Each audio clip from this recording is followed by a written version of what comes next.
Vivimos en una cultura que idolatra el éxito y sataniza el fracaso.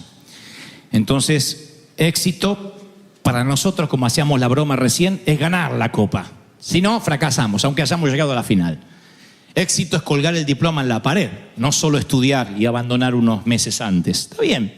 El éxito, entendido humanamente, es tener logros, y el fracaso es no llegar a cumplir esos logros. Pero en el reino de Dios, el resultado no suele ser la cuestión. Si nos va bien o nos va mal en términos humanos, a veces a la vista de Dios es indistinto. El éxito en el reino divino, insisto, no es ganar o perder, es obedecer.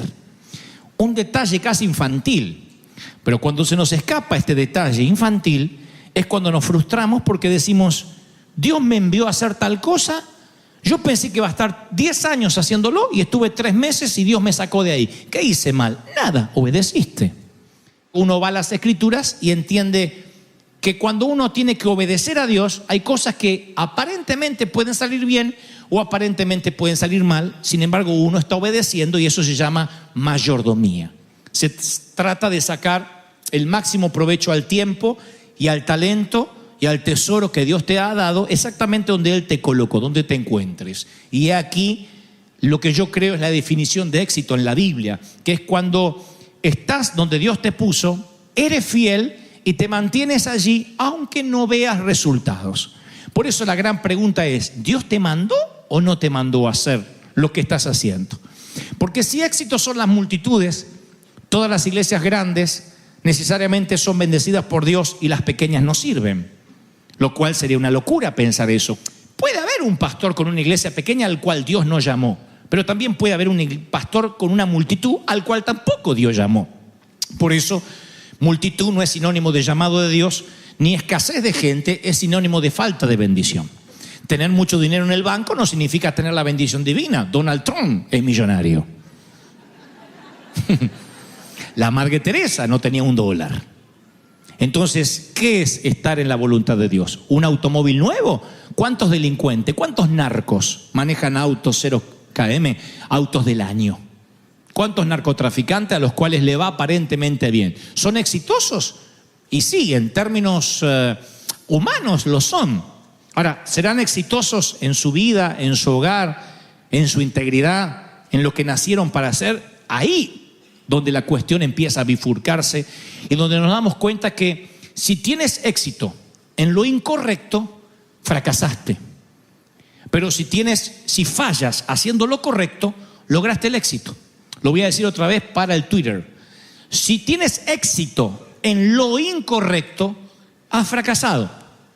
Si fallas en lo correcto, si te equivocas haciendo lo que Dios te mandó, has tenido éxito. Aunque digas: pero yo no vi fruto. ¿Y quién dice que Dios te manda por el fruto? ¿Y si los frutos no se ven hasta que después que te mueras? Si estás haciendo una obra que pertenece a un gran engranaje que no puedes ver porque obviamente no eres Dios. ¿Cuántas veces un jefe de compañía o un presidente de la República hace un cambio, un enroque en el tablero de sus Fuerzas Armadas, de su Senado? Y claro, el senador que es cambiado o el soldadito que es reasignado piensa: está loco el presidente, ¿por qué me cambió? Porque no ve el panorama general.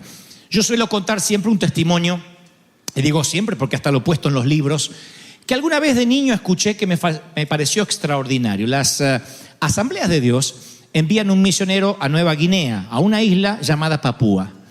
Y este misionero, además de ser predicador, es médico. Él abandona la carrera de medicina para predicar en Nueva Guinea y es enviado, comisionado por las asambleas. Llega a la isla y el cacique, el que comanda la tribu, le dice que ahí no podrá predicar nunca a Dios, que ellos tienen sus propios dioses y que si va a hablar de Dios, él va a ser decapitado. Así que ante esa invitación tan sutil, decide el misionero cerrar la boca, pero tiene un plan B. Recuerda que él es médico y le dice: ¿pero podría ejercer la medicina? El cacique de la tribu le dice que sí. Podría vacunar a los niños, atender a las que están de parto, traer medicinas del continente, pero nunca jamás hablar de Dios. Y si lo ven con una Biblia, lo decapitarán. Así que informa a las asambleas de Dios cuál es la nueva situación. Y las asambleas le dicen, quédate porque tarde o temprano han de cambiar de opinión. Y pasan meses, pasan años, pasan décadas y el cacique nunca muere y nunca cambia de opinión. Y solo este hombre puede ejercer medicina. ¿Qué dicen las asambleas de Dios? Hemos mandado un misionero que fracasó. Un tipo que debiendo haber predicado no ganó un solo alma. Así que las asambleas reasignan a un nuevo misionero que llega y otra vez lo recibe el viejo cacique, ya más viejo, y le dice al nuevo enviado algo como, bienvenido, puede usted predicar todo lo que sea y hablar de su Dios.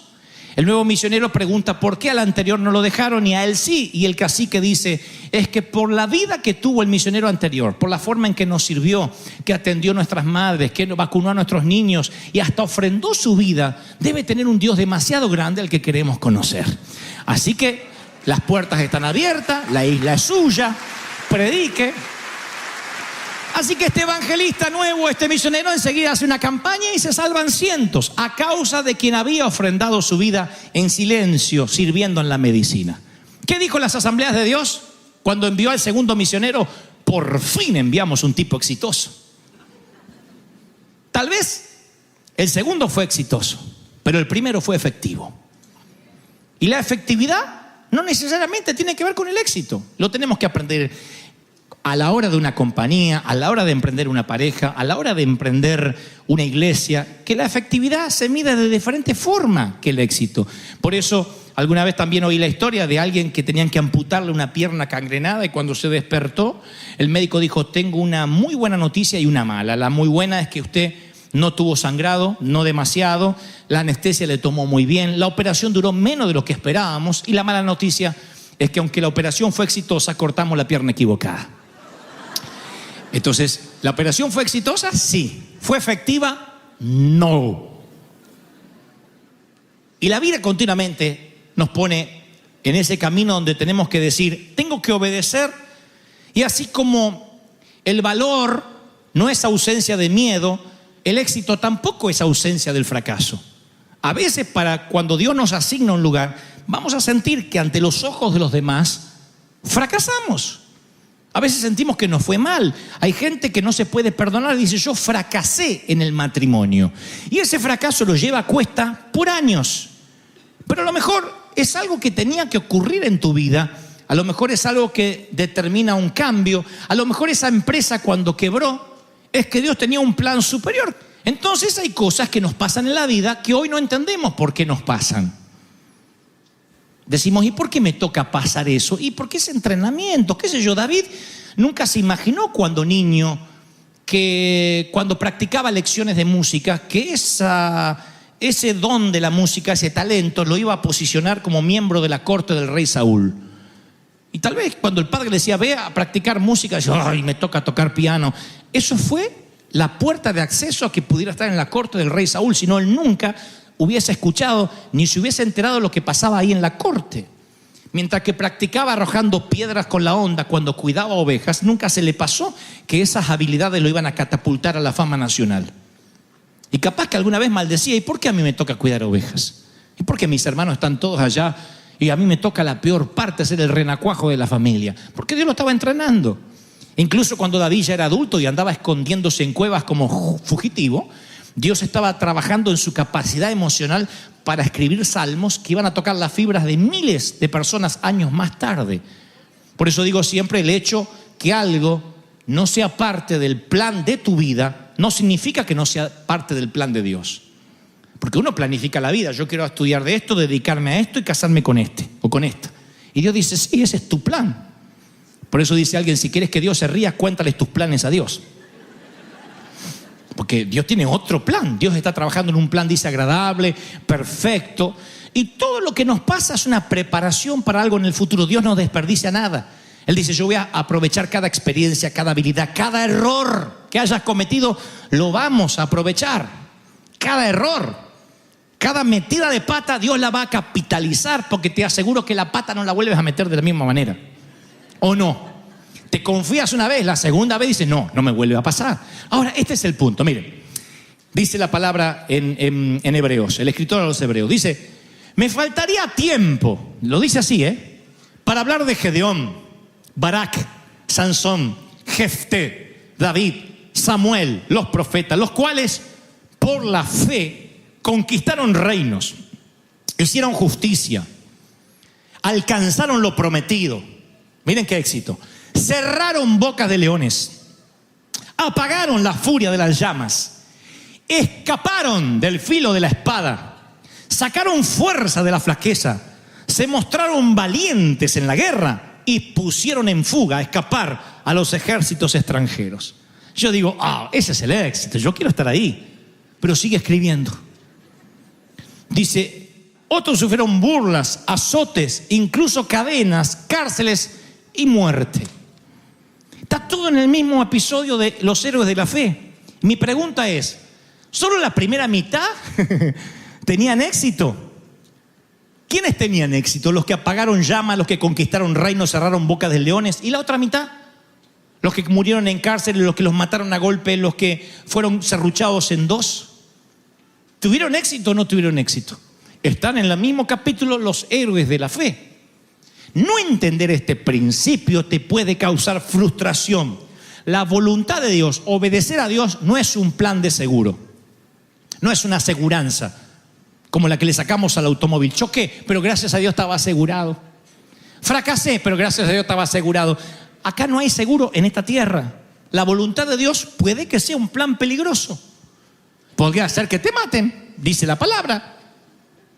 ¿Y eso de qué serviría? Bueno, si Dios recibe la gloria, misión cumplida. La recompensa que vamos a recibir en la eternidad va a ser mayor que la temporal que tengamos acá.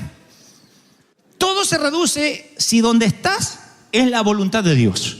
Si estás obedeciendo, eso se llama mayordomía en todas las cosas. Si te metiste solo, si pediste solo, si nadie te envió y te bajaste de la barca, a lo mejor no es la voluntad de Dios. Y a eso se reduce la diferencia entre el éxito y el fracaso, que Dios nos habló también la semana pasada. Presten atención a esto. La Biblia, hay un pasaje en las Escrituras en Jeremías que ningún otro episodio bíblico es tan personal para mí como este. Es mi base para el ministerio de toda la vida. Me pertenece a mí y yo le pertenezco a Él. El mismo llamado. Siento como si fuera mi llamado. Fue lo primero que leí cuando era chiquito y nunca más volví a olvidarlo. Es cuando el Señor le dice a Jeremías, antes de formarte en el vientre, ya te había elegido. A mí eso me trajo una tranquilidad bárbara, porque siempre pensé que fue una noche de avivamiento del viejo no planificado. Así que se ve que Dios le subió la temperatura al viejo porque me tenía que formar. Antes de que nacieras, continúa diciendo el Señor, ya te había apartado. ¿Qué significa apartado? No estás en el montón. Eso me dio otra tranquilidad más grande, porque siempre pensé que era parte de los Goebbels, de todos los locos borrachos que estaban ahí. Sigo siendo parte de los locos, pero astemio. Pero ahí está. Te había nombrado ya antes de que nacieras como profeta para las naciones. O sea, Él decidió formarme, porque uno piensa que se formaron solos. Si yo me hubiese formado solo, primero me hubiese puesto otra cara.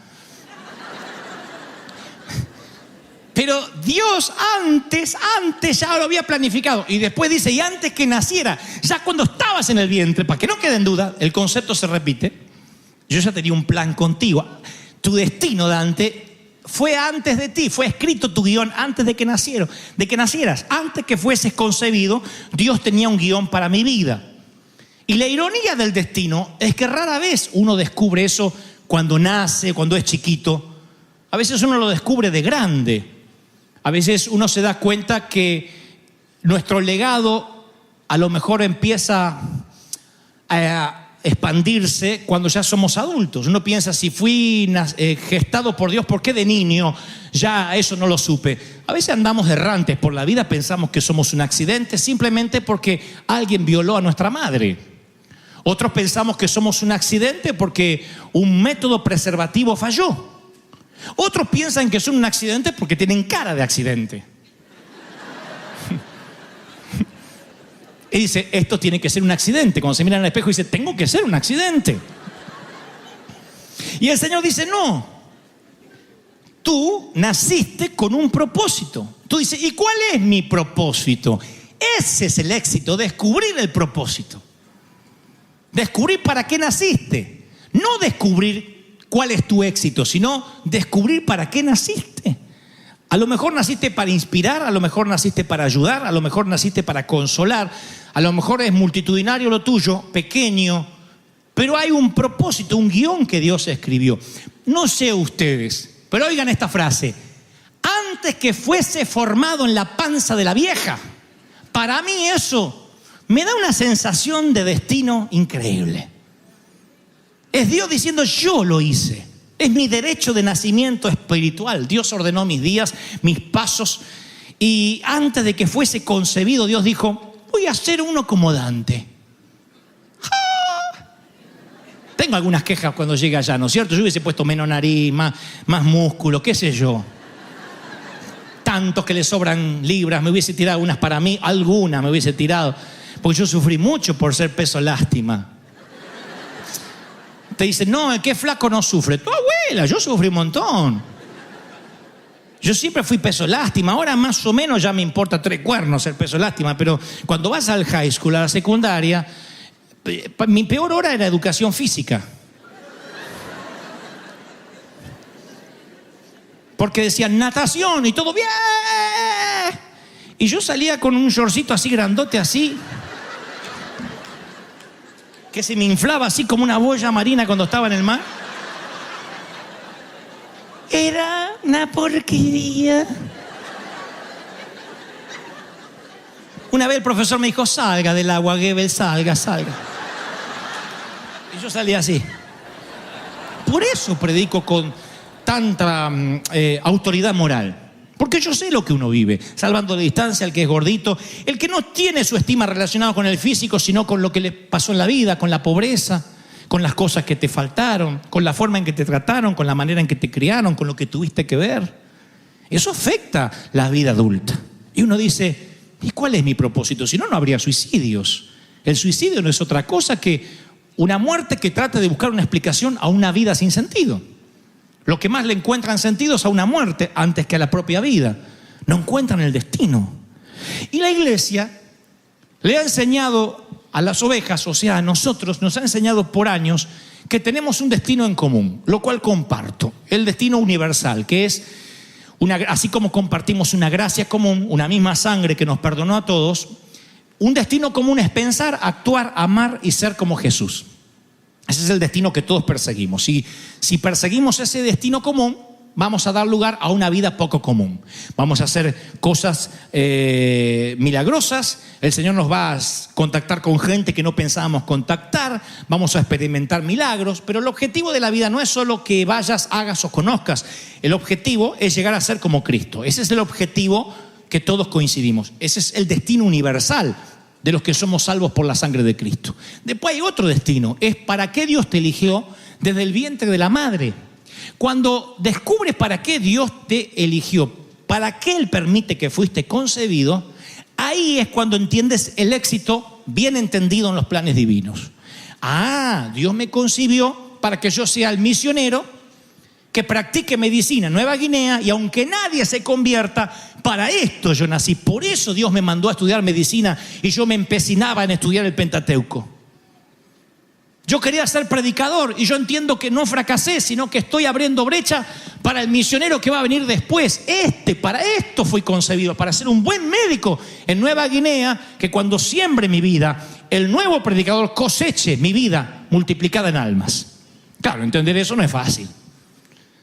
Cuando te toca el momento de pasar angustias, tristeza, pobrezas, dices, ¿y esto en qué me suma? ¿Y ese fracaso en qué me sumó? A ver, ¿en qué me sumó? ¿Qué aprendí? ¿En qué me sirvió eso? En lo que te sirvió es que el Señor quiere que crezcas a su imagen y semejanza, pero el destino, así como la felicidad, no es algo que descubres buscándolo. No lo encuentras buscándolo. El destino lo encuentras buscando a Dios. Entonces, cuando tu destino te encuentra, buscas a Dios y tu destino te encuentra. Buscas al Señor y Dios dice, bueno, ahora vas a obedecer, vas a hacer lo que yo te digo y ¡pum! Tu destino te encuentra. Eso es lo fascinante de la vida.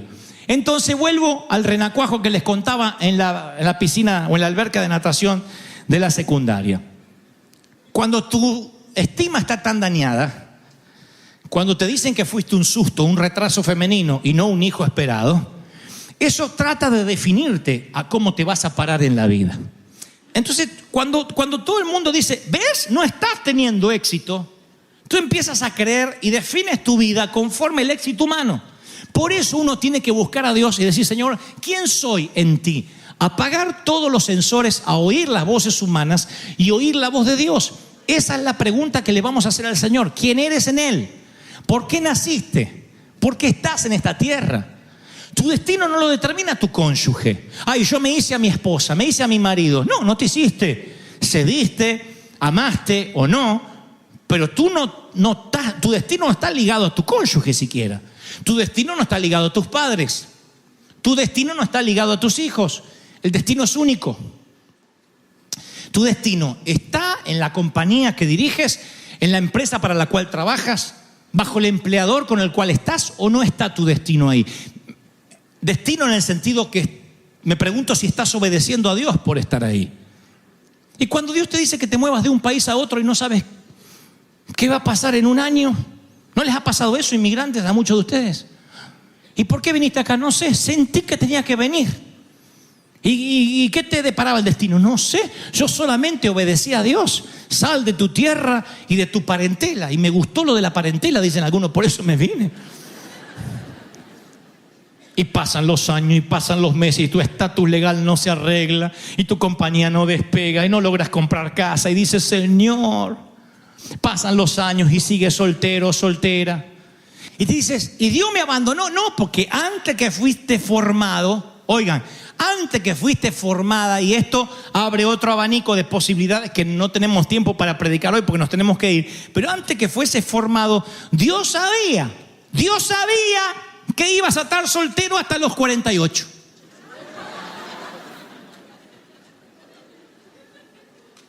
Eso se llama la soberanía de Dios. Dios sabía.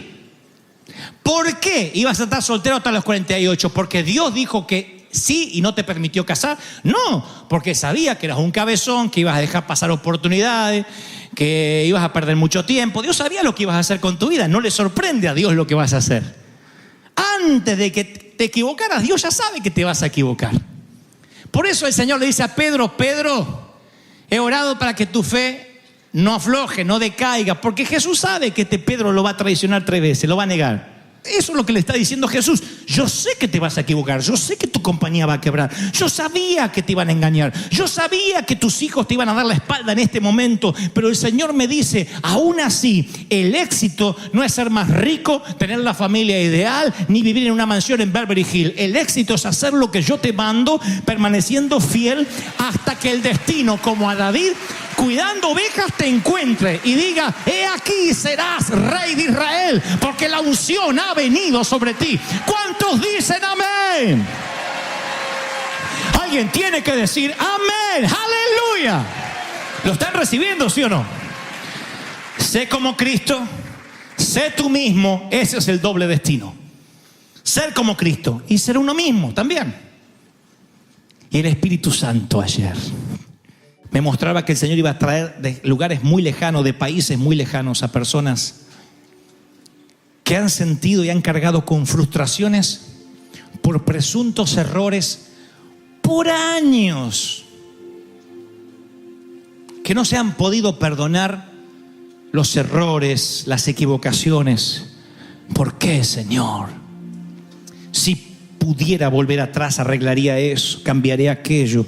Y el Señor me dice, no. ¿Qué entiendes por éxito?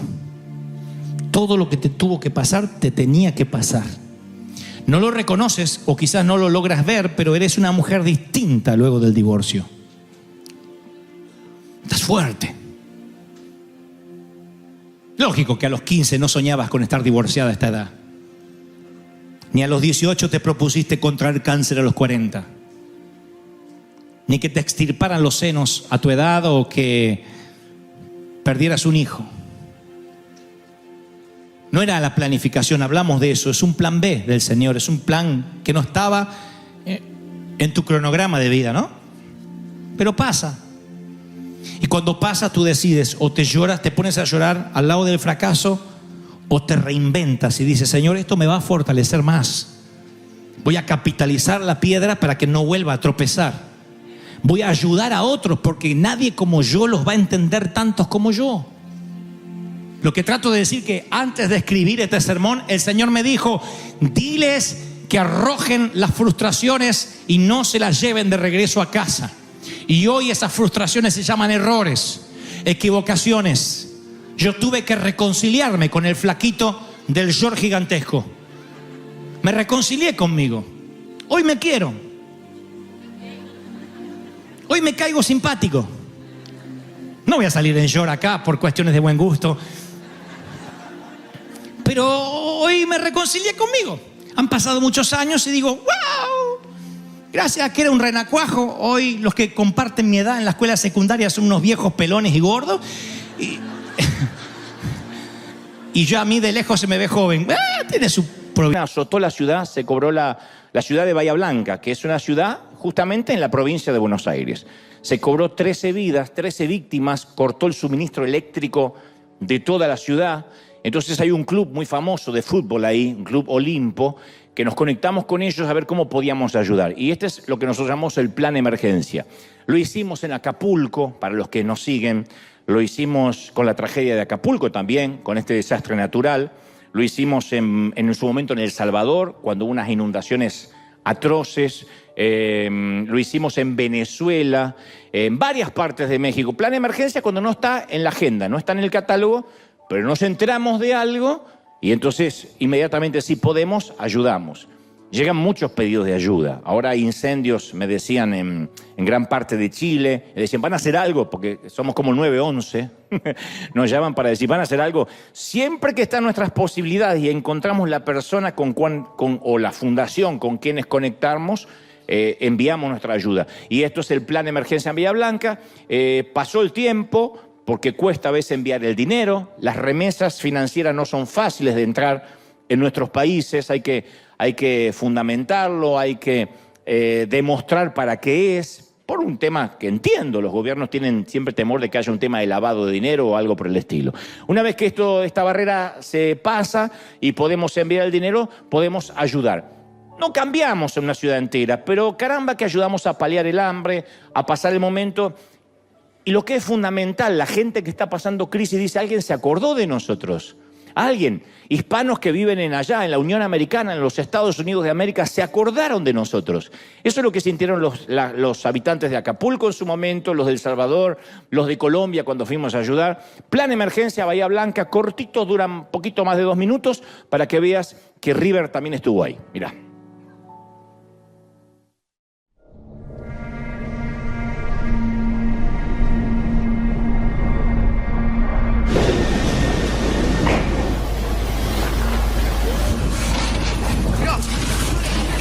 Este es el drama de las personas que perdieron absolutamente todo. A formidable thunderstorm in the city of Bahía Blanca.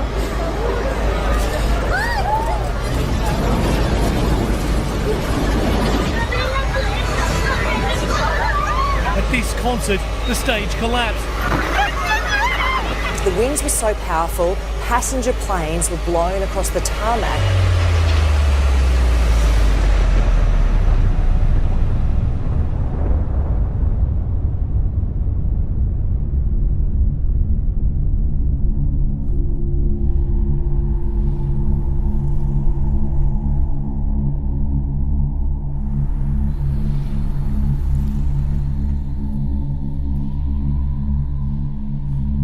Se ven mucho más lo que han sido voladuras de techo, se caen paredones, gente que ha quedado abajo. Y bueno, de esto, de la única manera que se sale es ayudándonos el uno al otro, ¿no? La mayoría de toda la gente que está acá no tiene nada, no tiene ni siquiera casa porque se destruyó. Mi casa es de chapa, en eso se vuela los vidrios de la ventana, me lo explota el viento y el techo cae encima mío. Quedé aplastado con el techo y gracias a Dios pude salir. Todos quedamos en la nada, o sea, fue feo, fue triste. Parte del lugar donde vivía yo, de mi barrio, está todo destruido. Tengo a mi padre que es grande y se cayó un árbol.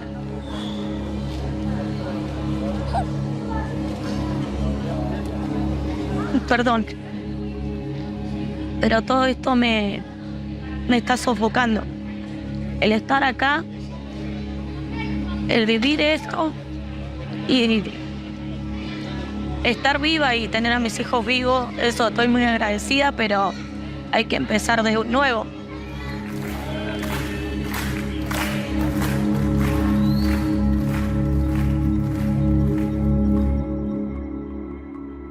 Buen día, yo soy Alfredo Daña, el presidente del Club Olimpo. Olimpo es el club más importante que tiene nuestra ciudad y el sur argentino por su rica historia deportiva, tanto sea en fútbol, en básquetbol, en natación, en vóley. Pero lo más importante que tiene este club es sin duda alguna es su gente. Es la gente que conforma esta institución y que le da una vida en forma permanente. Y gracias a Dios hemos recibido una ayuda muy importante de este grupo de River Arena que nos ha dado la posibilidad de poder hacer hoy el evento solidario más importante que ha hecho el club. Hoy se van a entregar 2.000 bolsones de comida a 1.000 personas y al mismo tiempo se le va a entregar golosinas y juguetes a todos los que vengan acá. Así que hoy va a ser un día de mucha alegría y de mucha felicidad. Gracias a la donación de River Arena, el club abrió sus puertas para poder hacer una donación a todas aquellas familias que perdieron los techos o están sin la posibilidad de llevar un plato de comida a su casa.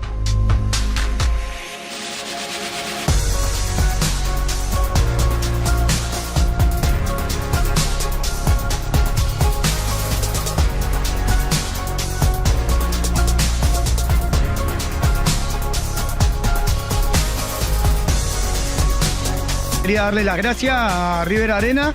Un saludo a toda la gente de Bahía y a toda la gente de Argentina, que esto es iglesia.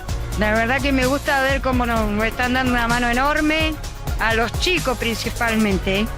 Queremos agradecer a la Fundación River Arena por las donaciones que hicieron para Bahía Blanca. Y la gente ya pueden ver la felicidad que tiene tan solo de venir a la cancha de Olimpo. Y bueno, agradecerle de haberse acordado de Bahía y de acordarse de Olimpo. Muchas gracias.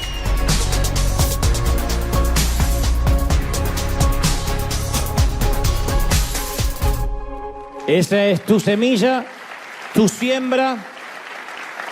Yo decía hace un ratito antes de conectarnos que el valor agregado que tenemos en River es que todo el mundo sabe dónde va la ofrenda, dónde va la semilla, dónde van los diezmos, y eso es algo maravilloso. No digo que todo el mundo lo tenga que hacer, pero en nuestro caso nos da mucho resultado de decir, no solo Dios bendice al dador alegre, sino que todos los recursos siempre son administrados para bendecir gente. No solo en nuestro caso en Uganda, en la India, en México, en donde tenemos misiones, sino que también en sitios donde de pronto una ayuda les demuestra de que hay gente que los ama. Eso es lo importante. Porque aquí no necesariamente se les termina necesariamente predicando, sino que se les dice Dios los ama.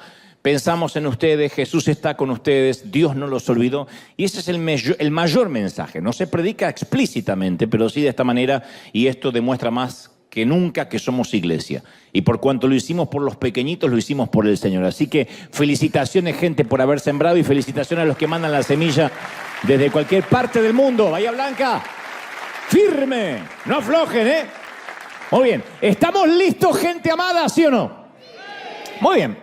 Esta semana leía acerca de un extraño fenómeno que suelen experimentar los presos que son encarcelados por un periodo significativo de tiempo.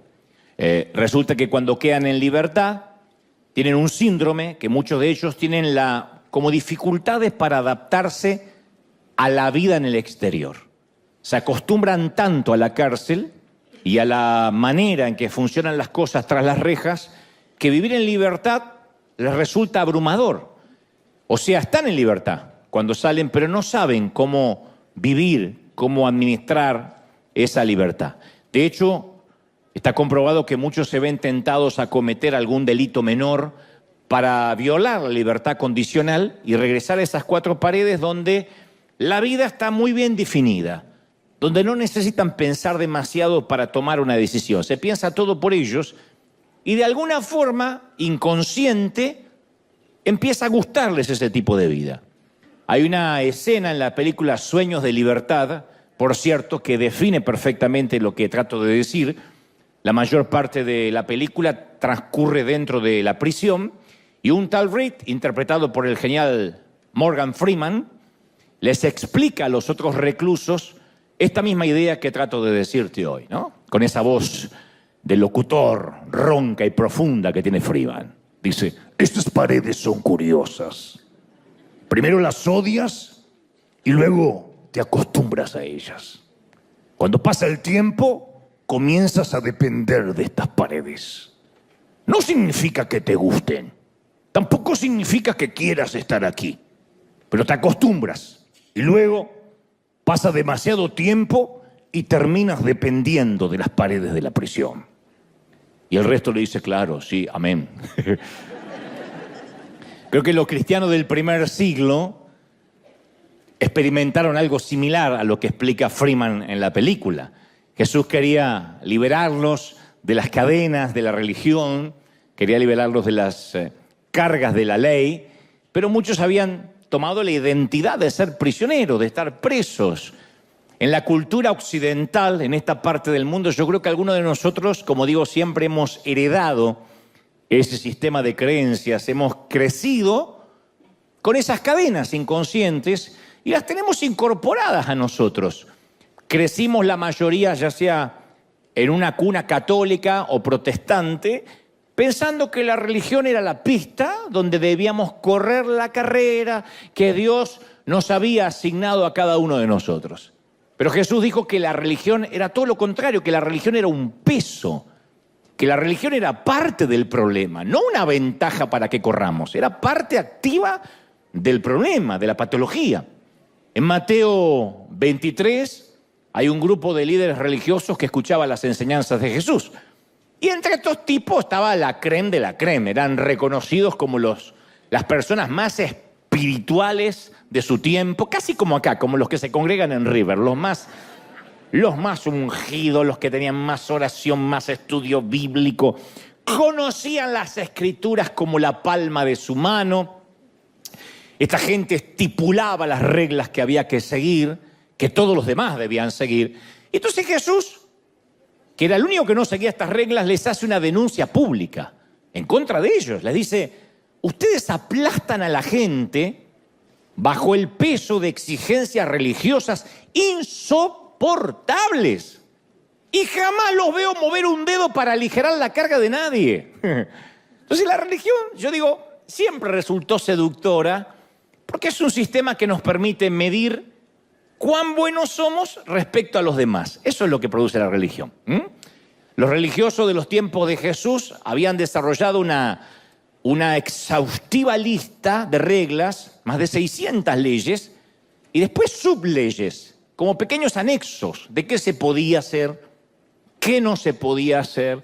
Incluso excedían a la ley hebrea, eran mucho más que 10 mandamientos. Y ellos hallaron maneras de aclarar todos los puntos grises. Por ejemplo, si Dios daba un mandamiento, ellos inventaban 100 maneras de obedecer ese mandamiento. Le agregaban siempre cosas, agregaban carga. Cada nueva regla significaba un nuevo peso en la espalda del corredor. Entonces el que llegaba y decía, yo quiero conocer a Dios, le decían, bueno, pero tienes que seguir todas esta serie de reglas. Por ejemplo, Dios pidió honrar el sábado como día de reposo. Que iban a trabajar, que debíamos trabajar 6 días y un día reposar, dedicárselo al Señor. Ahora el tema era, ¿qué implicaba honrar? ¿Qué incluye honrar? Esa era la parte gris. Y los fariseos se encargaron de explicarlo, de decir, yo les voy a explicar qué significa honrar. Habían decidido y decretado que una persona en sábado solo podía caminar 1000 metros en el día de reposo. Si tenías el baño lejos y no llegabas, te fregaba, porque solo podías caminar 1000 metros. Si se bajaban de un burro, no podían quitarle la silla de montar al burro, porque eso era considerado trabajo. Si una gallina ponía un huevo el sábado, no podían comerlo, porque la gallina había trabajado en el día de reposo. Pobre gallina. No se podía amasar, no se podía hornear, no se pueden unir dos hilos, separar dos hilos, coser, escribir, tocar un instrumento, encender y apagar fuego. Actualmente los judíos ortodoxos no pueden cortar papel higiénico el día sábado. Están pensando, ¿y cómo se las arreglan? Yo también. Lo cortan el día anterior. Porque cortarlo es trabajo. Pero yo creo que ir al baño también es un trabajo para algunos. Entonces, el punto era sentirse mejor con uno mismo y poder ser más crítico con los demás. Yo cumplo la ley y veo quién no la está cumpliendo. Eso sucedía en el pasado y sucede en la actualidad. Las personas llegan a la iglesia y a veces los líderes repartimos un montón de pesas para que corran la carrera. Le hacemos la carga más pesada. En vez de hacérsela más liviana, la persona dice, yo acepté al Señor, tengo una nueva vida, ¿qué tengo que hacer? Y le ponemos un montón de reglas que ahora tiene que cumplir porque ahora es cristiano. Hay cosas que no puede hacer, hay cosas que tiene que empezar a hacer, hay cosas que tiene que cumplir. Y tiene que venir a un seminario para bautizarse y otro seminario para aprender la Biblia y no faltar a la reunión de varones o a la reunión de mujeres, según. No puede faltar al ayuno, a la oración, tiene que empezar a buscar al Señor. Entonces, le damos un montón de... Además de lo personal, ¿no? De qué puede, qué no puede hacer, cortar con los viejos amigos, cortar con la fiesta, con la parranda, con el tequila, un montón de cosas. Con el picoso, si el caso es que es mexicano. Y, por ejemplo, la Biblia nos enseña que debemos vestirnos modestamente. Porque ustedes dirán, bueno, pero ya no hacemos eso que si la gallina pone un huevo no lo podemos comer. No, porque nosotros no guardamos el sábado, pero este es un ejemplo. La Biblia dice que debemos vestir modestamente. Y nosotros también interpretamos las zonas grises. Porque la pregunta es, y bueno, ¿y qué incluye modestamente? Bueno, según en cada cultura. Porque si le preguntamos a las personas de Medio Oriente y África del Norte, ¿qué es ser modesto o modesta? Ellos dirían que cualquiera de nuestras mujeres occidentales de sana doctrina, que usan falda larga y muestran su cabello, serían comparadas a una prostituta. Porque en Irak, Libia, Arabia Saudí, Sudán, las mujeres tienen que vestir en público una túnica larga, generalmente negra, hasta los tobillos, un velo para cubrir la cabeza, el cabello, y se les ven únicamente los ojos. La mayoría no sabe con quién se está casando. No sabe si es la chica o el suegro que está disfrazado. Ahora, sin embargo, en Occidente, al igual que los judíos en la época de Jesús, nosotros tenemos que definir qué es vestir modestamente. Es decir, bueno, hay sitios que dicen que las mujeres, por ejemplo, no usen pantalones, que los vestidos no sean muy ajustados, que las faldas nunca estén por encima de la rodilla. Nosotros tenemos que definir las zonas grises, como hacían los judíos. Otro ejemplo, la Biblia nos enseña que no debemos permitir que ninguna palabra corrompida salga de nuestra boca. ¿Cuáles son exactamente esas palabras corrompidas? Porque hay muchas palabras mexicanas, muchas son tan creativos. Muchas palabras españolas. No saben cómo yo sufro cuando me toca ir al viejo continente, España. Que para mí son insultos groseros. Son insultos. Y otras palabras argentinas que para mí no significan nada malo. Pero que yo las he probado de decir y avergüenzan y sonrojan al extranjero. Y dice, no digas esa grosería. Y para el argentino no es una grosería. Y lo mismo pasa para el salvadoreño, para el colombiano, para el costarricense. ¿Qué son las palabras corrompidas? Tampoco podemos tomar el nombre del Señor en vano, pero sí podemos decir, ay, my gosh, my goodness. Es decir, podemos cambiar un poquito la pronunciación para poder usar el nombre de Dios en vano sin tener que nombrar a Dios necesariamente. La Biblia dice que guardemos nuestro corazón y ante la duda de todo lo que eso podría implicar, le agregamos cláusulas, le agregamos subcláusulas.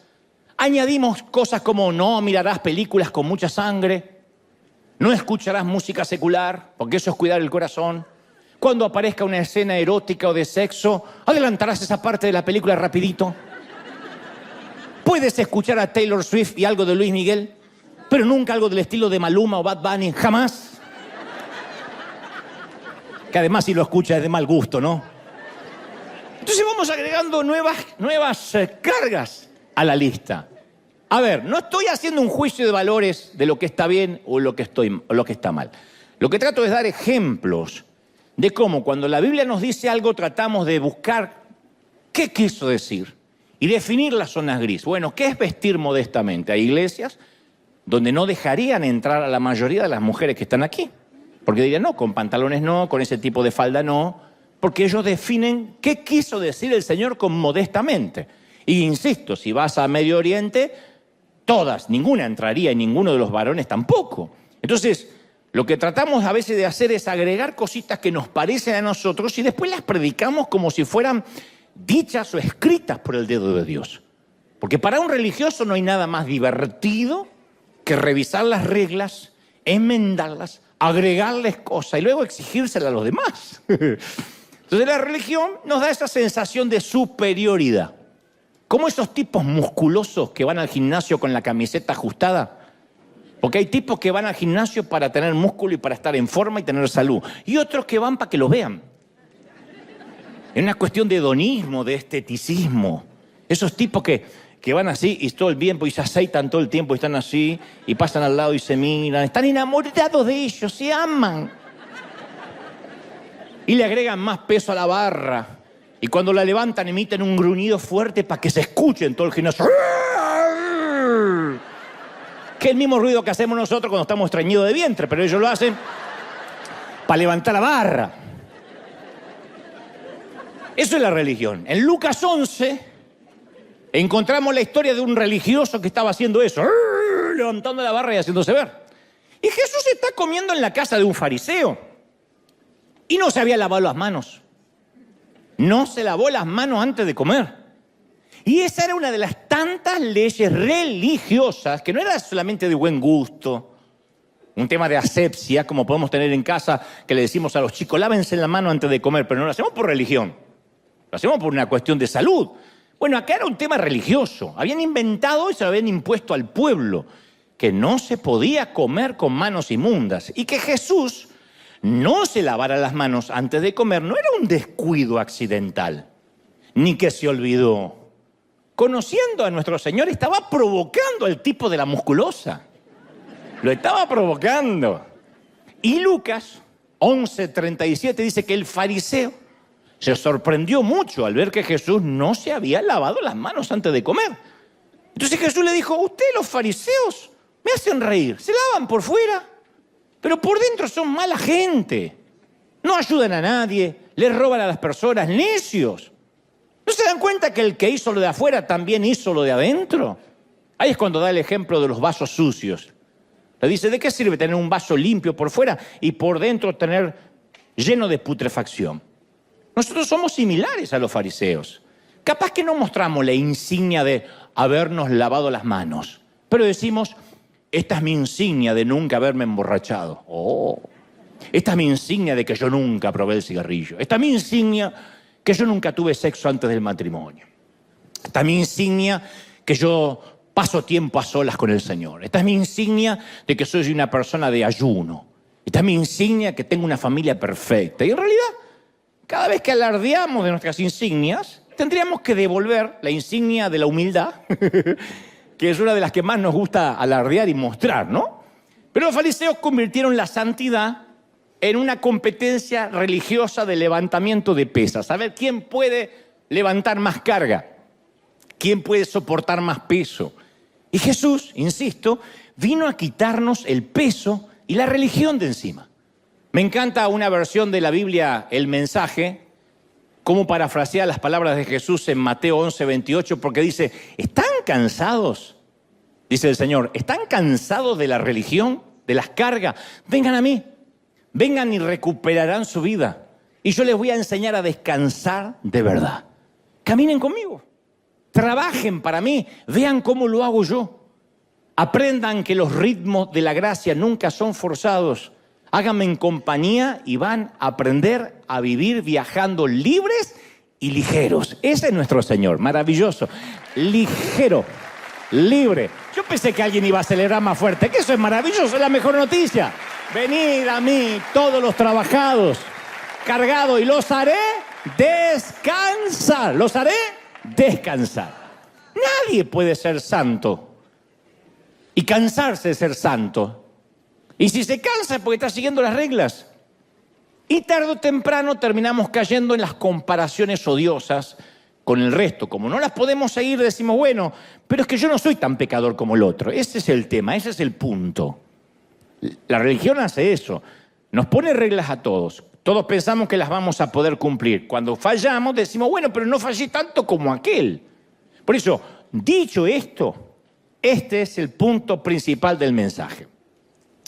La Biblia narra que las multitudes seguían a Jesús para escucharle. La palabra que se traduce como multitud o multitudes, en realidad significa gran grupo de personas sin identificar. No sabemos quiénes eran, pero eran multitudes. Y yo pensaba esta semana que a lo largo de mi ministerio o de mis años de oratoria en público, yo aprendí algo sobre todos los grandes grupos de personas sin identificar que llegan a escuchar su palabra. Lo primero que uno aprende como predicador o conferencista, que la mayoría de la gente que viene a escuchar un mensaje, incluyendo hoy o en casa, carga con muchísimo peso de dolor, con sueños hechos trizas, hechos añicos. Reunir personas, reunir historias tristes, siempre. Reunir gente, reunir muchas historias tristes. Así se reúnan en un velorio, en un funeral, en un cementerio, en el Super Bowl, en una final de fútbol o para celebrar la Navidad. Si hay un grupo grande de gente, hay un montón de historias tristes, de gente que disimula, que finge, que no muestra lo que le está pasando, pero son historias tristes. Esto es algo que siempre yo noto cada vez que me pongo de pie para transmitir un mensaje aquí o en el resto del mundo. Y cuando digo historias tristes, no me refiero a un mal día en la oficina, en la cafetera no te anduvo, o nos rayaron el auto, se nos mojó el celular, o agarramos mucho tránsito de regreso a casa. No, yo hablo, porque esos son incidentes molestos que nos pasan a todos, que sabemos que pasan los días y serán anécdotas menores y hasta motivos de risa, que se nos mojó el celular, gracias a Dios, porque entonces me decidí a comprar el otro. No, yo me refiero a cuando nuestra hija está en cuidados intensivos tras un grave choque con el auto y no estamos en la sala de espera diciendo, bueno, en algunos días nos vamos a reír de esto. No te vas a reír nunca de esto. O cuando vamos camino al cementerio y sabemos que nuestra vida ya no va a ser nunca más la misma sin esa persona. El tiempo va a sanar las heridas, pero no te vas a reír de este momento caminando al panteón. Yo hablo de esos momentos, donde tocamos fondo, donde nos quebramos y sentimos que la vida se nos acabó tal como la conocíamos. Yo lo llamo momentos 9/11, a propósito del fatídico 11 de septiembre, del atentado a las Torres, donde todos tenemos un 9/11, donde la vida nos cambió. El 9/11 cambió nuestra manera de viajar, nuestra manera de subirnos a un avión, cambió la seguridad en el mundo. Bueno, todos tenemos un 9/11, un crack en la vida. Es probable que tu vida se haya quebrado cuando tu papá y tu mamá te sentaron a la mesa de la cocina siendo pequeño y mencionaron por primera vez la palabra divorcio. O cuando recibiste ese llamado para avisarte que tenías que ir urgente al hospital porque había habido un accidente y no te podían dar más datos. Eso es un 9/11, un crack. O aquel mensaje de texto que no tenías que haber visto en el que descubriste que tu cónyuge tenía una aventura. O tal vez tu jefe que ese viernes te llamó y te dijo que iban a prescindir de tus servicios. Como dicen los gringos, te vamos a dejar ir. Pues yo no quiero irme, pero te vamos a dejar ir. Entonces yo estoy consciente que cada vez que predico, estoy hablándole a todas esas historias tristes, en principio, a priori, de los demás.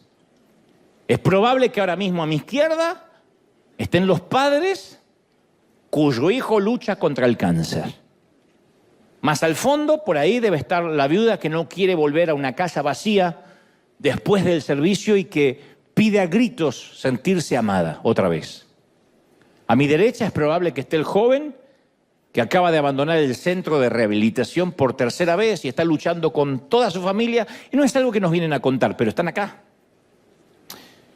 Y detrás está esa pareja que no saben si continuar juntos o aquí atrás, pero no dejan de pensar en cómo eso va a afectar a los niños. Entonces, cada vez que yo me paro a predicar, soy consciente de todas esas historias, aunque no las conozca personalmente. Yo no puedo venir acá a empoderarlos, a gritarle que confiesen que todo está bien, en el nombre de Jesús, repita conmigo, porque eso es insultar a priori vuestra inteligencia. Segundo es subestimar lo que te está pasando. Entonces, el día que yo me olvide en mi llamado lo que significa estar al otro lado del mostrador, en los zapatos del otro, ese día el mensaje que considero Dios pone en mi corazón va a perder efectividad y va a perder peso. No va a significar nada, me voy a convertir en un coach, en un motivador, porque no estoy consciente de lo que es estar del otro lado. Dicen que el gran escritor y ganador del Pulitzer, y aparte Nobel de Literatura, Ernest Hemingway, hizo una apuesta. Resulta que apostó en un bar con un grupo pequeño de escritores que podía inventar un cuento triste en tan solo 6 palabras. Él dijo, yo puedo inventar una historia triste, un cuento, en tan solo 6 palabras. Dijeron que no lo podía hacer, él tomó una servilleta y escribió, vendo zapatos de bebé sin usar. Hemingway entendía el poder de las palabras y con tan solo 6 podía escribir algo conmovedor. Vendo zapatos de bebé sin usar. Con tan solo eso uno se imagina el resto de la historia. Pero yo meditaba que en realidad todos podríamos escribir algo similar con 6 palabras o menos. Ha habido un grave accidente, 5 palabras, que nos cambiaron para siempre. Me voy, nuestro matrimonio se acabó, 6 palabras. Vamos a prescindir de sus servicios, 6 palabras. Quiero que seamos solo amigos, 5. Ni siquiera se molestó en meter una más. El cáncer no responde del tratamiento, 6 palabras. Tenemos que pensar en el funeral, 6. No podremos tener hijos, 4. Entonces todos tenemos una historia triste de 6 o incluso menos palabras que nos definen, que uno ya llena los espacios vacíos y se imagina el resto. El tema es que siempre pensamos que esas cosas les pasan a los demás, a otras familias. Nunca le va a pasar a la nuestra. De niño yo solía pensar que nadie de mi familia iba a morirse nunca. Que solo era algo que le pasaba a los demás. Nunca un funeral iba a golpear la puerta de casa, jamás. No se iban a morir mis padres ni mis hermanos. Aun cuando ellos ya eran adultos mayores, yo creía que el arrebatamiento, la venida de Cristo me iba a impedir ver muerte en mis seres queridos. Soñaba con eso. Decía, yo no voy a soportar ver a mis padres en un ataúd. Y estoy hablando de algo natural, porque la muerte es natural, que nuestros padres se vayan antes que nosotros. Ni me imagino lo que es, y sé que hay gente acá que ha experimentado ese dolor, tener que sepultar a un hijo, que es antinatural. Los hijos debieran despedir a los padres y nunca al revés. Las enfermedades graves cuando yo era chico o era adolescente, era algo que le pasaba a los que no tenían a Dios. O porque en su defecto algo malo habían hecho. Entonces cuando nos enteramos de una tragedia del vecino de la esquina que volviendo de la costa marplatense o veniendo de las vacaciones había tenido un accidente, habían muerto sus hijos al instante, decíamos, bueno, eso le pasa porque salieron a la calle sin oración. Eso le pasa a los mundanos. Y de pronto nos enteramos que le empieza a pasar a gente piadosa. Un día nos enteramos que misioneros, que no son, se supone, son gente piadosa y buena, sino que están cumpliendo un mandato divino, de pronto sus hijos tienen un accidente o una enfermedad o contraen una peste. Ahí es cuando nos parece que nada hace sentido porque creíamos que podíamos dividirnos nosotros, los creyentes, y los demás. Los que nunca nos pasa nada y los demás. Que eso es lo que hace la religión. Venga a River y si usted se congrega acá, usted va a prosperar, va a tener su auto del año, va a tener buen crédito, se va a casar con la persona ideal, su esposa no va a tener madre, usted va a ser feliz. Y la vida no es así. ¿Pero por qué hacemos eso? ¿Por qué pensamos eso? Porque se debe a que los demás siempre son gente sin identificar. Como dije alguna vez, los demás son gente sin rostro. Yo te cuento algo que quizás ignorabas o ignorábamos. Cada año mueren de hambre 15 millones de niños en el mundo, en el globo. Son 40.000 niños por día. Un estadio repleto de niños se muere por día. Son 30 niños que mueren cada minuto. 30 niños por minuto. ¿Cuántos minutos llevamos acá? Imagínate los niños que ya se han muerto. Y este no es el problema. El problema es que no sabemos cómo se llaman ni quiénes son. Lo único que conocemos son las cifras. Y como dijo alguien, las cifras insensibilizan. Las cifras son solo estadísticas. Cada 21 segundos muere un niño por haber tomado agua contaminada o en su defecto por desnutrición. ¿Alguno de nosotros no pudo dormir anoche pensando en eso? ¿Alguno se fue preocupado y dijo, yo no puedo estar mirando Netflix o, no sé, comiéndome una pizza o yéndome a la cama, cuando en este momento cada 21 segundos muere un niño por tomar agua contaminada? ¿Alguno de nosotros nos quitó el sueño? No. Para ser honesto, no. Debería, sí, pero no nos quita el sueño. ¿Por qué? Porque ninguno de ellos es nuestro niño. Pasa allá lejos. Había un periodista argentino llamado García que decía que fue el que fundó un importante multimedio en Argentina, Crónica, para los que son de allí, que él decía, en el periodismo existe solo la teoría de la proximidad. La teoría de la proximidad es que entre dar una noticia de una bomba en Medio Oriente que dejó un montón de víctimas o que hay ratas bajo tu tapete, la gente va a preferir saber primero esto último. Porque es tu tapete y son tus ratas. Lo demás es una bomba que sí, pobre gente, pero está allá lejos. Aparte es un problema de los demás. A lo que a nosotros nos quita el sueño es que escuchamos que había ratas caminando en las paredes. Eso nos quita el sueño, ¿no? Que hay una bomba en Medio Oriente. Eso pasa lejos. Porque nunca sostuvimos en nuestros brazos a un nene que está agonizando de hambre, por lo general. Nadie en nuestra familia, creo, murió a causa de beber aguas contaminadas. La mayoría no conoce a nadie cercano que haya sido secuestrado, un niño o una niña secuestrada y vendida como esclava o esclavo sexual. Sabemos que eso pasa, pero por lo general no nos ocurre a nosotros. Entonces es muy fácil ignorar el sufrimiento cuando no se tiene un nombre, cuando no se tiene un rostro, cuando le pasa a la otra gente, que seguramente no deben tener a Dios en el corazón. Es como cuando nos alertaban allá en el 2018, fines del 18, que estaban un montón de chinos muriendo a causa de una enfermedad rara llamada COVID. ¿Qué pensamos todos? Bueno, son chinos. Siempre tienen alguna enfermedad nueva. Aparte pasa en China. ¿Qué va a llegar hasta acá? Los chinos son muchos, viven lejos, son todos parecidos. Ahora, Dios conoce cada una de esas caras. Dios conoce cada una de esas historias. Esos chinos, como cuando dicen, y nos duele, esos mexicanos, esos argentinos, esos hispanos. Bueno, acá también vivimos eso. ¿Cuántas veces dicen, bueno, pero son los hispanos? No, pero parece que hay una enfermedad, pero es una enfermedad hispana. Como diciendo, no es de la humanidad. Están los humanos y están los hispanos. ¿No duele? ¿Y si nos duele? Porque decimos, no, yo no soy alguien, yo tengo un rostro, algo, mejor dicho, yo no soy algo, yo soy alguien, tengo un rostro, tengo una identidad. Y para Dios no somos un número, nadie es una estadística. Cada una son personas, son hijos con un nombre, con un rostro. Por eso digo siempre, cómo te ama el Señor y conmueve hasta lo profundo del corazón, porque uno se siente que Dios nos conoce, sabe quiénes somos. A ver si recordamos, uno de los peores flagelos psicológicos que nos dejó la pandemia fue el no poder vernos la cara durante 2 años. Esto no es un tema menor.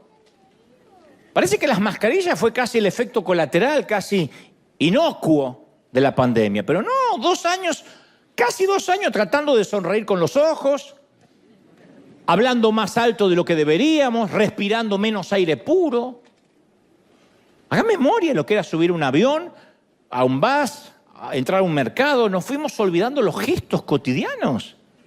Fue un espanto. Fue un espanto el tener que hablar con un mesero, con un empleado del banco, una cajera y no saber qué transmitía su rostro. Porque la mayor pérdida que nos impuso la mascarilla fue la de la sonrisa, porque la sonrisa es el elemento que acerca a las personas, que da confianza, que da credibilidad. Caramba, que lo saben los políticos. Siempre se sacan fotos sonriendo, aunque sean el diablo encarnado. Por eso es una ironía y una locura haber visto a pastores predicar con tapabocas. O a adoradores y músicos con la cara tapada. Entonces, luego de que pasa la pandemia, nos quedó una sociedad mucho más triste, mucho más desconfiada, una sociedad mucho menos empática. Aquel que crea que la pandemia solo fue eso, una pandemia, no entendió que el mundo cambió tal como lo conocíamos. Quedó una sociedad mucho más iracunda y menos empática. De hecho, había un síndrome que muchos no quieren ni querían sacarse la máscara, porque ya no tenían que sonreír, porque ya no tenían que mostrar su cara, no tenían que maquillarse, no tenían que disimular, y decía, yo me la voy a seguir poniendo de por vida. Hubo gente que necesitó un tratamiento psicológico, terapia para sacarse la máscara. Porque ya no hay que simular, ya no hay que poner una expresión facial para agradar al otro, ni siquiera lavarte los dientes si no quieres. Por eso hay tanta gente que luego de la pandemia no quiso regresar a las iglesias. Claro, porque algunos le tomaban la temperatura antes de entrar, las higienizaban con alcohol o los mandaban de vuelta si estornudaban. Entonces se genera, no. Entiendo la asepsia, entiendo la pandemia y el contagio viral, pero yo me sentí discriminado. Y a partir de ahí uno cierra el corazón. Se da cuenta que puede vivir sin la iglesia, sin congregarse, sin un pastor. Muchos se preguntan, ¿por qué luego de la pandemia muchas congregaciones nunca más volvieron a llenar sus asientos? Hay gente que desapareció. Y yo las entiendo, voy a ser un poco el abogado del diablo en esto, pero las comprendo. Gran parte de ellos se sintieron sin empatía, que les negaron la sonrisa. Yo sé que no tuvimos opción, pero eso es lo que la gente siente y uno no puede cambiar lo que siente. Entonces, cuando uno no puede ver el rostro de alguien, es simplemente o un enemigo o alguien que se murió, que quién sabe quién es, o seguramente estaría haciendo las cosas mal. Como sabrán, y es de conocimiento público, a mí me escriben mucho en las redes sociales y me dicen cosas muy feroces, muy hostiles, muy perniciosas. También me escriben lindos halagos, lo has cumplido, me dicen que soy un eterno joven, que es lo que más me gusta, y lo agradezco. Pero hay gente que escriben con tantas cargas de veneno que a mí me da mucha curiosidad en saber quién es.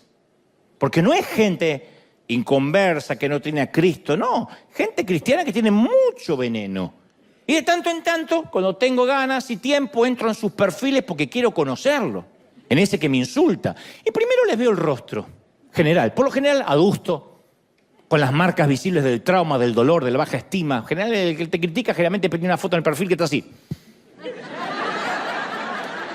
Como diciendo, yo sé que molesto en esta vida, pero ya me voy. Luego veo a lo que se dedican, qué tipos de fotos suben en la red, quiénes componen su familia. Me hace falta nada más un paneo, un vuelo de pájaro. Y casi siempre mi perspectiva cambia por completo. Porque nada lo desarma tanto a uno como descubrir el sufrimiento, la angustia, la estima baja que hay detrás de este tipo de gente. Cuando le ponemos un rostro al comentario venenoso, incluyendo al comentario venenoso, entendemos todo, hasta tenemos empatía. Decimos, tiene razón. Con esa cara, con esa familia, con esa suegra, yo también arrojaría veneno en las redes. Sería mi desahogo. ¿Cómo no se la va a agarrar conmigo? Comprendemos a ese religioso que condena.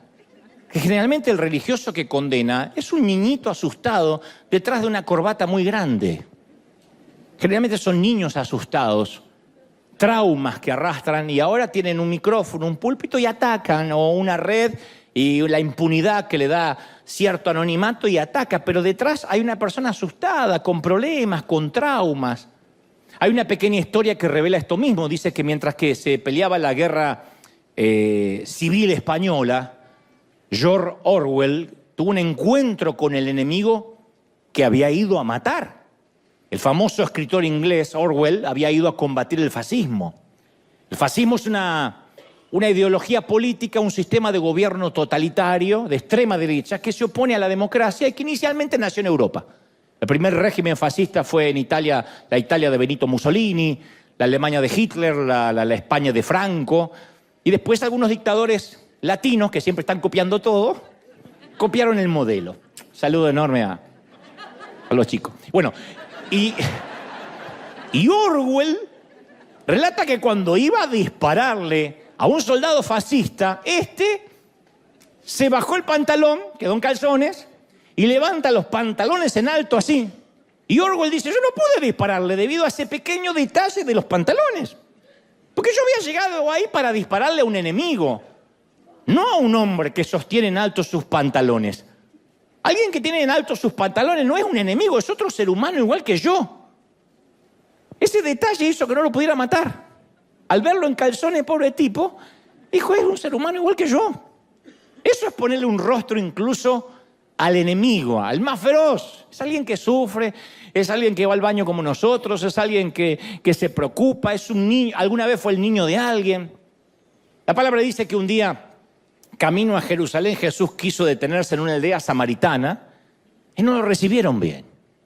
Y sus discípulos dicen siempre con esa manía que tenemos nosotros de ver los demás, los otros, la gente sin rostro, le dijeron, ¿no quieres que hagamos caer fuego del cielo y los destruyamos? ¡Oh, oh! Mirá vos, era Thor el tipo, era el Capitán América. ¿No quieres que haga descender fuego del cielo?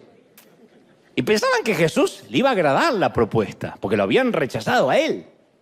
Que ellos adoptaron una posición en la grieta. Vamos a estar del lado de Jesús, che. Vamos a quemar a los demás, vamos a quemar a esa gente. Y Jesús se volvió y los reprendió. Y empezó a proteger a los samaritanos y a regañar a sus seguidores. Mirá qué extraño episodio. De hecho, el Nuevo Testamento está lleno de extrañas narraciones acerca de samaritanos. Jesús entabló cierta amistad con una mujer samaritana que se había casado 5 veces y que ahora convivía con un amante. Sana a 10 leprosos y solo el samaritano regresa a agradecer. Con toda la intención, Jesús hizo del samaritano el héroe de su parábola más famosa.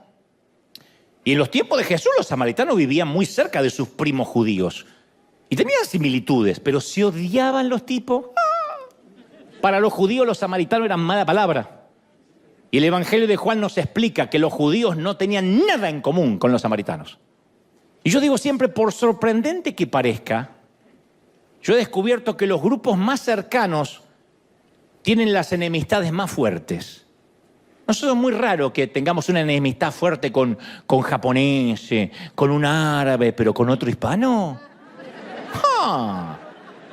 Siempre digo, ¿cuál es el peor enemigo de un hispano en migraciones? Otro hispano. Yo cometí el error hace 30 años, decía, no me voy a poner en la fila del gringo, mejor me pongo en la fila del hispano, este mexicano me va a ayudar. Tu abuela era el Chompiras. ¿Y por qué viene? ¿Y que me está mintiendo? Y yo veía al gringo que hacía, next. Le digo, ¿por qué no fui con ese hueso colorado? Me vengo con este. De alguna forma la gente que somos parecida, generalmente se genera más rencilla. Mucho más que dos grupos opuestamente distintos. Cuando los fariseos querían insultar y ofender a Jesús, decía, ¿no tenemos razón, Jesús, en decirte que eres un samaritano y estás endemoniado? Y Jesús rechaza la acusación de estar poseído, pero no dice nada con el insulto racial. Él dice, no estoy poseído, pero nunca se defiende con eso de que eres un samaritano. Porque nunca odiamos a quien tiene una religión extraña, pues no lo entendemos. El problema radica cuando nos peleamos quién de nosotros, los evangélicos, tiene la exclusividad de Cristo, quién es el dueño de la verdadera franquicia. Y este es profeta verdadero, aquel es medio falso, este no es el verdadero. De ahí surgen las divisiones de la doctrina. Bueno, pero este no es el punto. Hay una magnífica conferencia en TED de la socióloga Brené Brown, donde ella habla acerca de la vulnerabilidad, que tiene millones de reproducciones, y cada vez más. Y uno de los factores importantes de la popularidad de esta conferencia es que todos queremos esa enorme libertad de poder admitir que somos como los demás, que llegamos al límite, que estamos quebrados, que tenemos historias tristes de 5 o 6 palabras. Ella dice, todos somos esa gente. Todos en algún punto somos los demás. Nosotros somos los demás de los demás. Pensamos que somos nosotros y los demás. No, todos somos los demás de alguien. Primero hay que aclarar a quiénes llamamos nosotros los demás. Los demás son esa gente en quien no confiamos mucho, esa gente de la cual sentimos lástima, con quienes no dejamos que jueguen nuestros hijos, esa gente a la que le pasan cosas malas porque en algo raro deben andar, esos que no queremos como vecinos, que decimos, ay, no puedo creer, se mudó un hispano. ¿Y qué somos? ¿De Suiza nosotros? Esos que no tienen nuestras creencias, esos que son raros porque son raros o porque son personas de las cuales preferimos mantenernos alejados. Y la autora, Brown, dice, ¿tú quieres saber qué nos separa de esa gente? A todos, ¿qué nos separa de esa gente? ¿Qué nos diferencia de los demás? ¿Qué nos diferencia de los demás? Esa gente está solo a un paso de distancia de ser igual a nosotros o que nosotros seamos iguales a ellos. Estamos a un divorcio de distancia, a un accidente automovilístico de distancia, a un diagnóstico de cáncer de distancia para ser esa gente. Lo único que por el momento nos separa de esa gente es quizás un hijo envuelto en drogas, que el nuestro no y el de ellos sí, un diagnóstico de enfermedad mental que nunca llegó a nuestra familia hasta que llega, una violación, un hijo homosexual confeso, una borrachera, una noche de sexo sin protección, una aventura amorosa. Nosotros también somos los demás para alguien. De nosotros también hay gente que dice, no te juntes con esos. Me parece que esa gente es rara. Alguien nos ve como raros. Yo adhiero y coincido plenamente con Brené Brown porque no nos damos cuenta que nosotros también somos esa gente que a lo mejor le grita en la calle al que hace una mala maniobra y después llegamos a la iglesia y sonreímos. Somos esa gente que se endeuda tan solo para poder aparentar que podemos comprar lo que todavía no podemos pagar. Somos esa gente que desprecia a los que son diferentes y decimos, los gringos a veces son discriminativos. Y nosotros también discriminamos, consciente o inconscientemente. No queremos ya vivir en un barrio donde hay gente como nosotros. Fíjate qué manera de discriminar. Por lo menos el gringo discrimina al que es distinto. Nosotros decimos, no. Yo he escuchado a salvadoreños diciendo, no, ahí no voy. ¿Por qué? Está lleno de salvadoreños.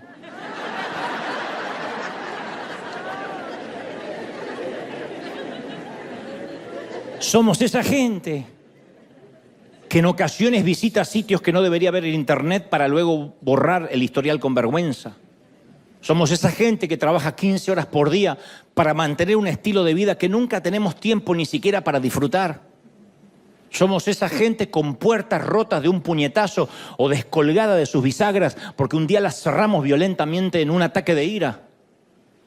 Somos esa gente que se pasa 3 horas en las redes sociales tratando de convencer a los demás que nuestras vidas son mejores que las de ellos. Y no nos damos cuenta que estamos tan quebrados como los demás, que la religión es la que hace que nos pongamos en la vereda de enfrente. Pero somos esa gente. No somos nosotros y los demás. Todos podemos tener el mismo accidente, el mismo hijo que nos confiesa lo mismo, descubrir una infidelidad, todos.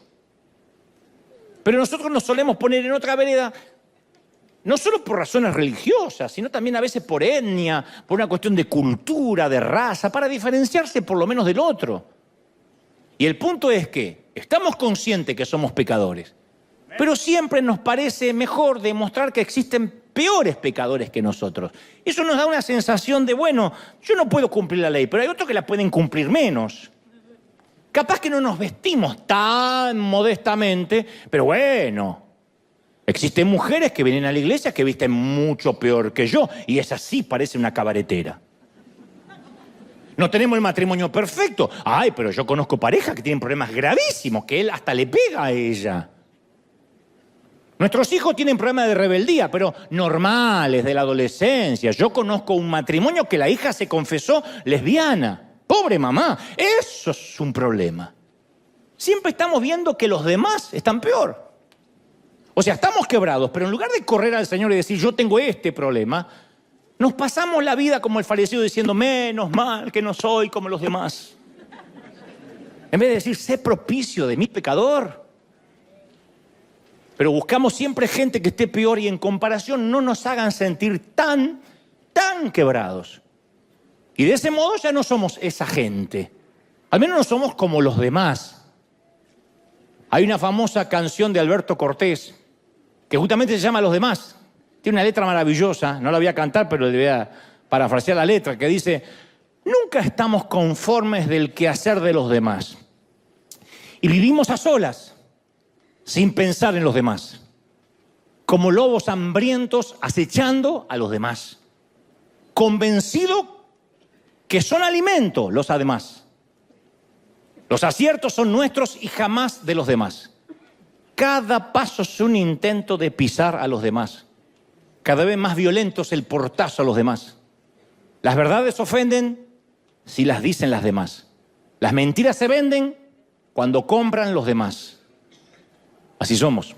Entre paréntesis decimos, no puede ser que en mi país hayan votado a fulano de tal. Nosotros también hubiésemos votado lo mismo. Pero parece que las mentiras las compran los demás, nunca nosotros. Somos jueces mezquinos del valor de los demás, pero nunca permitimos que nos juzguen los demás. Y Alberto Cortés dice, apagamos la luz de aquel que por amor a los demás encendió en una cruz el que murió por los demás. Donde estemos nosotros nos importa que se frieguen los demás. Condenamos la envidia cuando envidian los demás. Mas lo nuestro es desidia, que no entienden los demás. Y nos creemos selectos entre todos los demás y olvidamos que somos los demás de los demás. Que tenemos el lomo, como todos los demás, que llevamos a cuestas, unos menos y otros más, vanidad y modestia, como todos los demás. Y nos olvidamos que somos los demás de los demás. En algún momento pensamos que a nosotros no nos va a pasar, que nosotros nunca vamos a sufrir con nuestro hijo como ellos con el suyo. En algún momento decimos, nosotros criamos bien a los nuestros, no como esa que no los crió. En algún momento pensamos o sugerimos, yo soy más espiritual y esta tentación a mí no me mueve un pelo. Y un día nos encontramos en el mismo barro.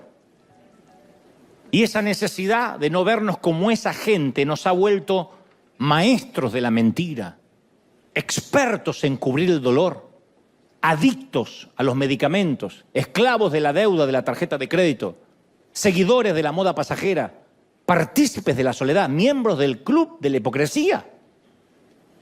Y porque a veces no queremos darnos cuenta que la única solución es decir, Señor, yo estoy quebrado, yo no soy diferente a nadie, yo soy como todos los demás, yo estoy quebrado. Cuando vemos por internet y descubrimos un ministro o alguien que nos enteramos que cayó, que cometió un error, decimos, mirá cómo puede ser, esto avergüenza el Evangelio. Nosotros también lo avergonzamos, nada más que a lo mejor no somos tan públicos. Pero si tu vida fuera pública, a lo mejor avergonzarías también el Evangelio. Y mucho más que esta gente. Entonces, ¿qué nos queda? Estar quebrados, es lo que pide el Señor. Y por quebranto me refiero a reconocer que necesitamos ayuda. Que somos pobres en espíritu, bienaventurados los pobres en espíritu y que no tenemos nada para ofrecer. Y en nuestra cultura eso es algo muy difícil.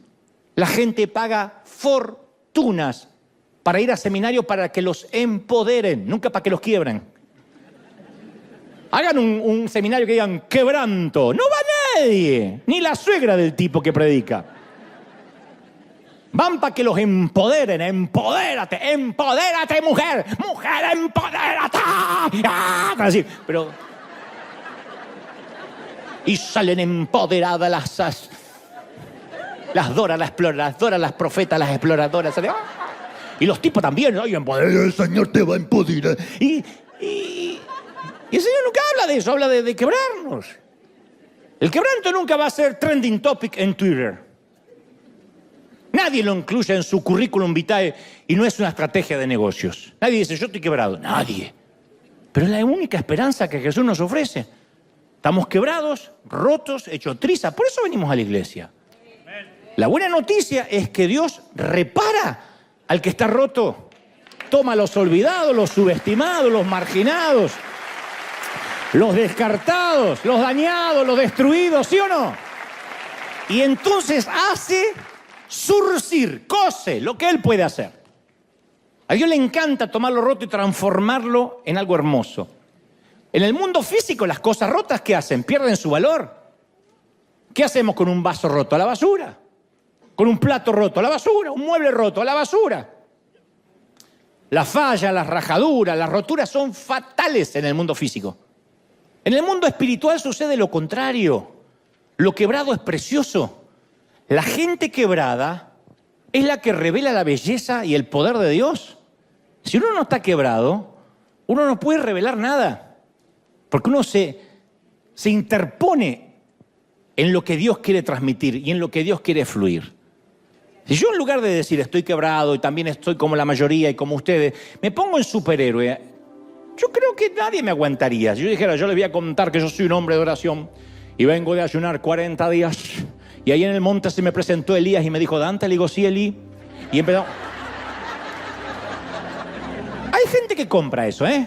Hay gente que dice, ay, qué siervo de Dios. Cuando pasó vi 2 ángeles que le iban llevando el saco. Hay gente que compra eso.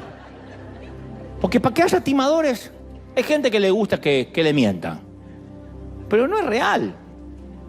Por eso uno después se decepciona tanto cuando ve que estos tipos que nosotros viajábamos en Uber y ellos en carro de fuego, resulta que son tan humanos como nosotros o como el resto.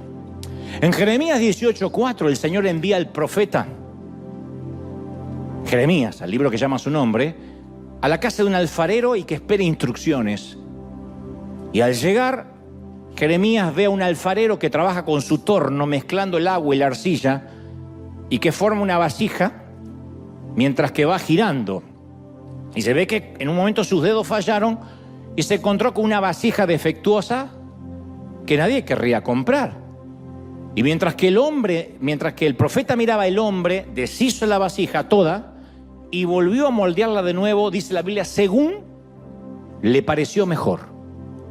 Y entonces recibe las instrucciones del Señor. Dijo, pueblo de Israel, ¿acaso no puedo hacer con ustedes lo mismo que este alfarero hizo con el barro? Ustedes son en mis manos como el barro en las manos del alfarero. Y decimos, qué bonito, y hasta los cantamos. Yo quiero ser, cantamos cuando éramos jóvenes, Señor amado, como el barro en las manos del alfarero. Decía, toma mis manos y hazla de nuevo. Toma mi vida. Yo quiero ser, decíamos, yo quiero ser un vaso nuevo. Y lo cantamos. Yo quiero ser, decíamos, Señor amado. Y las profetas decían, como el barro del alfarero. Toma mi vida y hazla de nuevo. Y decíamos, con pasión, yo quiero ser un vaso nuevo.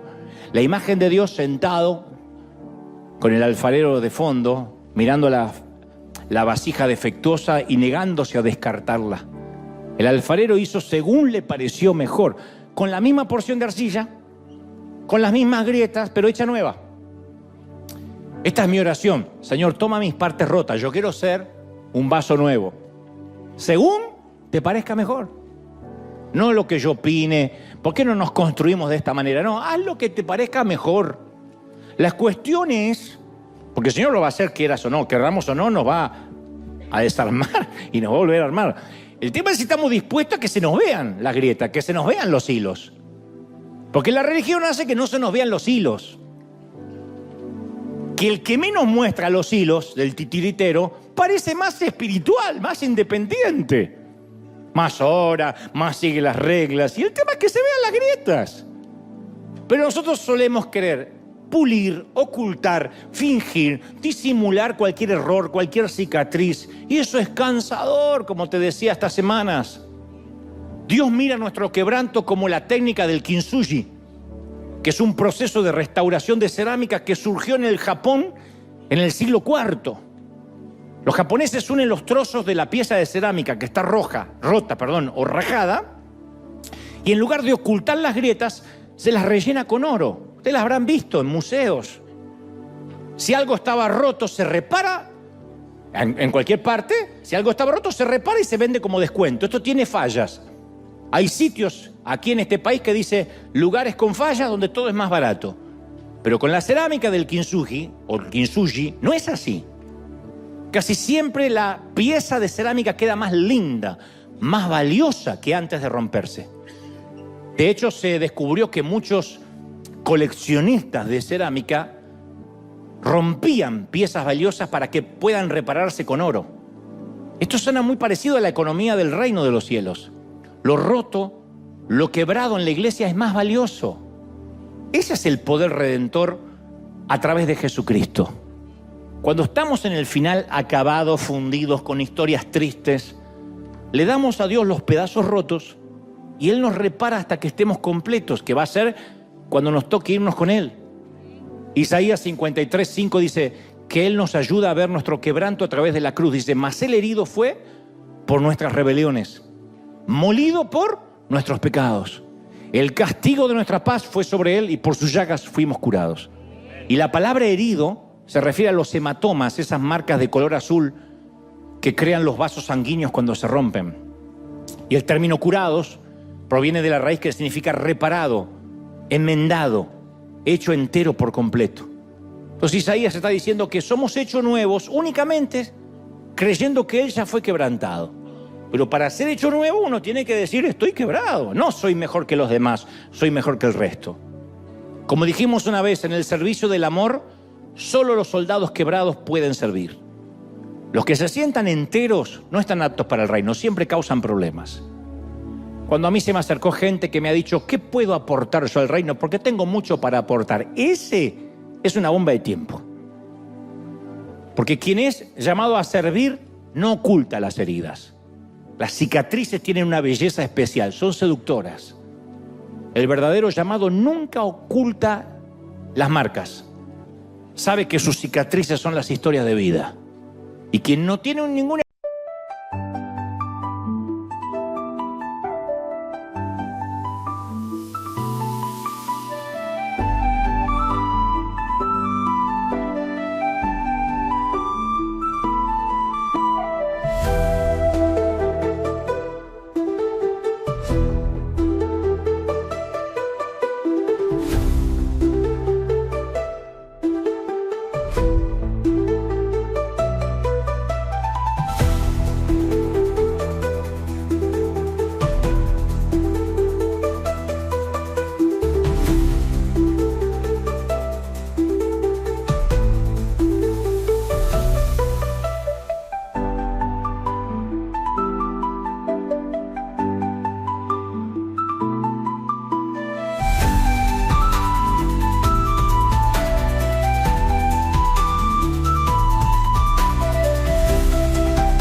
broken souls, no doubt. Concrete jungle traps us grinding down. Lost in the echo, shadows pull me drown.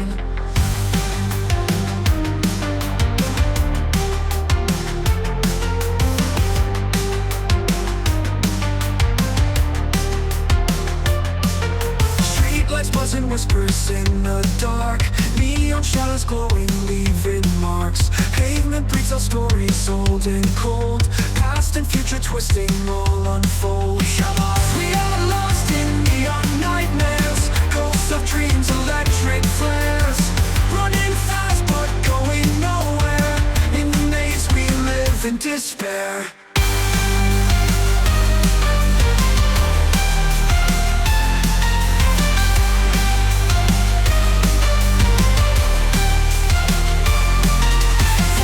Rise mechanical and raw. Vocal cords electric through the straw. Wires tangled, clenching like a vice. Heartbeat scenes with thunder, rolling dice. Falling stars and shattered glass confound. Broken mirrors scattered on the ground. Synthetic whispers tell us we're alive, but the ghosts of dreams begin to thrive. Hearts electric, pulses racing. We're lost in time, nowhere we'll ever learn. Haunting melodies, they fade away, but the memories are here to stay.